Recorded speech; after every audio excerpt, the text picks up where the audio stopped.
Hello guys, मेरा नाम आकाश कुमार है। अब मैं रांची में रहता हूँ। आज मैं फर्स्ट वीडियो ये है या फर्स्ट ब्लॉग मान लीजिए।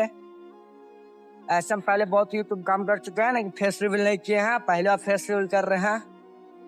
फेस रिवील जैसे बड़ा स्टार जैसा नहीं, मैं फर्स्ट वीडियो बना रहा हूँ इसलिए बोल रहा हूँ। और ऐसा नहीं है कि मुझे यूट्यूब पे कोई इनकम फ्लो चाहिए या कोई फैन फॉलोइंग चाहिए, नहीं। बस मुझे अपना कॉन्फिडेंस बढ़ाना है, इसलिए अभी मैं जिम से आ रहा हूँ। देखिए पूरा पसीना है, जैकेट उतार दिए हैं।